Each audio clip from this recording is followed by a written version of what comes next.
players and singers. That was beautiful.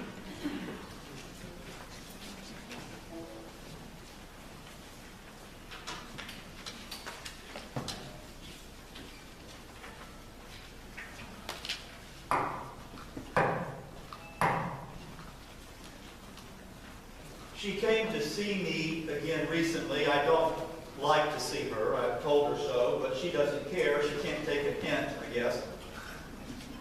She always wants to ask the same question. I'm always caught up in God's glory and power and majesty, but not her. In each church I've been in, her visits, her incessant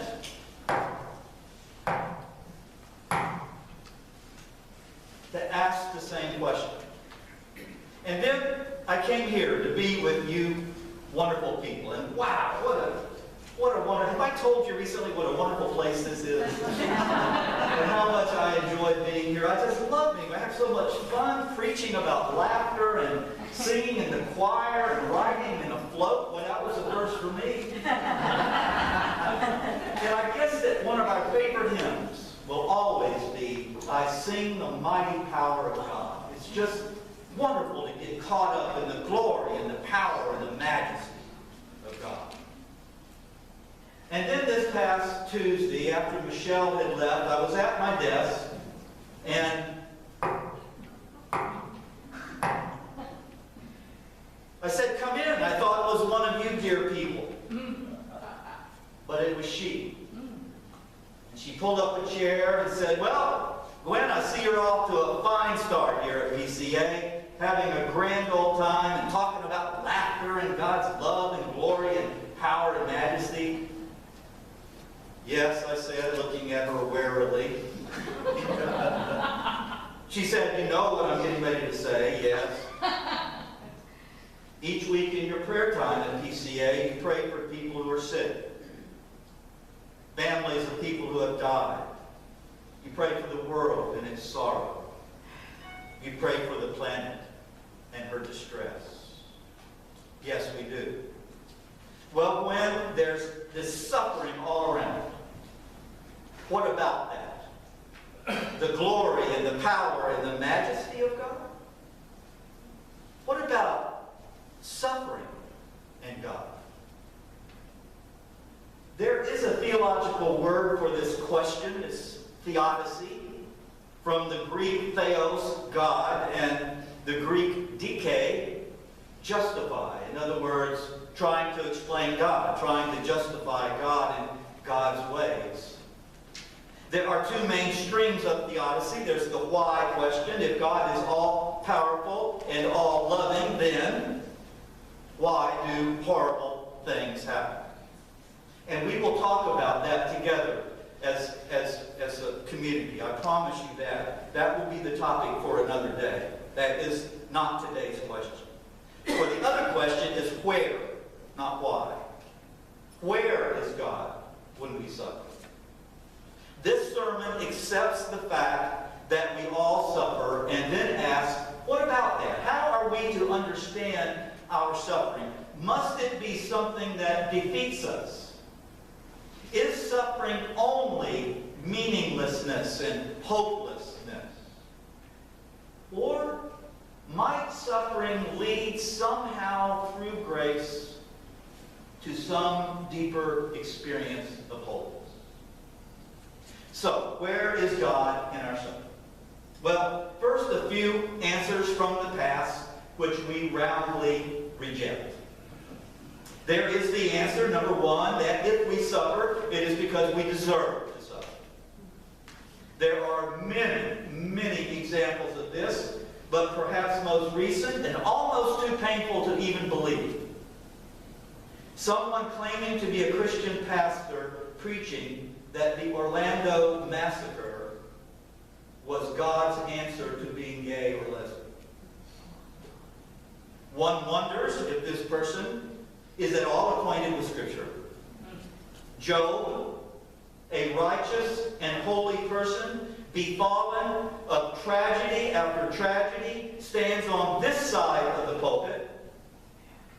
And Jesus, who is pure love and light and cries, "My God, why have you forsaken me?" stands on this side of the pulpit, and they both say, "We do not deserve this."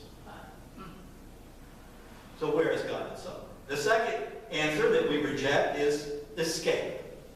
Now, many of you, my generation or older, and maybe some that have listened to those stations that have oldie goldies, I don't know, will remember Simon and Garfunkel's tune, "I Am a Rock."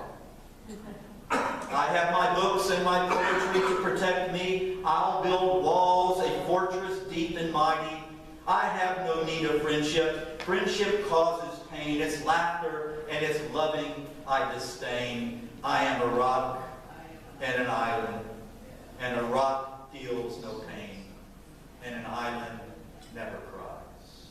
To escape the question by saying, there is no God, so just batten down the hatches. We reject that.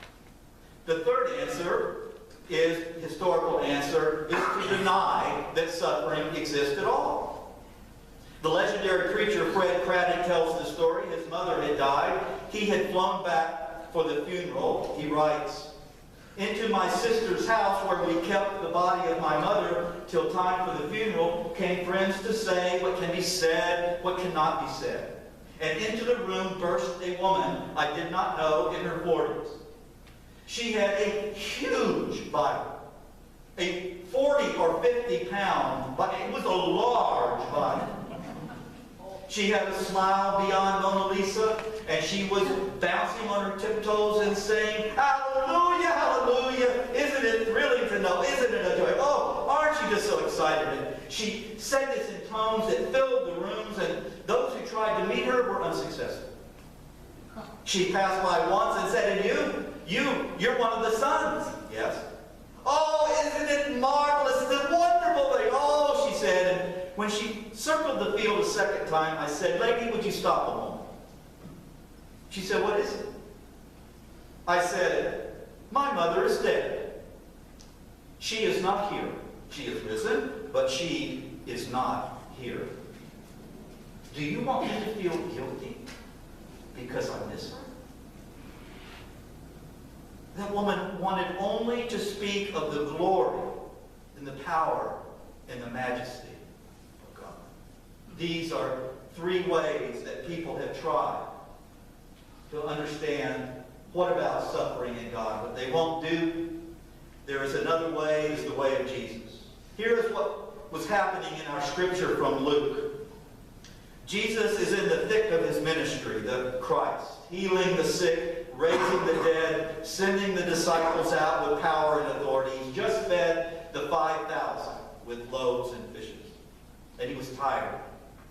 And he went off to pray. And as he went, he could overhear the talk. There was a buzz going on about him. Glory and power and majesty. They were sounding like TV evangelists. Jesus shook his head and then gathered his disciples up and asked, "Who do they think I am?" And the disciples answered, "What, John the Baptist or Elijah or one of the prophets?" And Jesus said, "And you, who do you say that I am?" And Peter answered, "The Christ of God." And that was correct. Peter got it correct, and they were all excited. Yes, it's going to be about the glory and the power and the majesty. And Jesus goes and pulls up a chair and says, "I've got something to tell you. You want to know who the Christ is? The Christ is the one who suffers."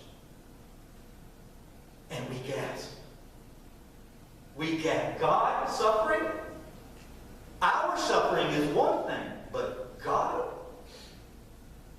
I have learned over the years in the churches that I've served and other churches that Isaiah 53 is not a popular scripture. You don't hear it very often.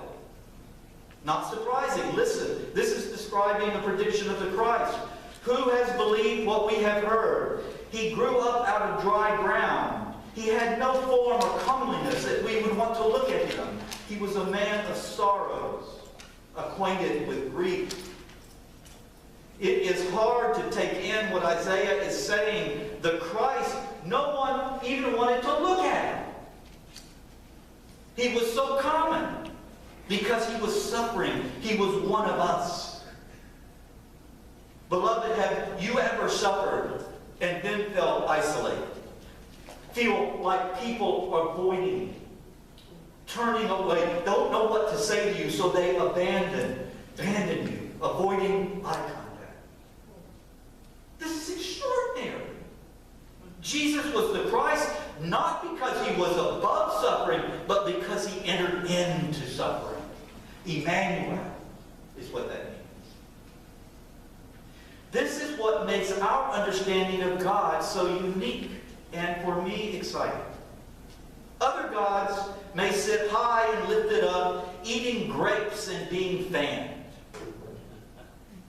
But this God gets right down with us in the rough and tumble of life, with calluses on his feet and his hairline beginning to recede.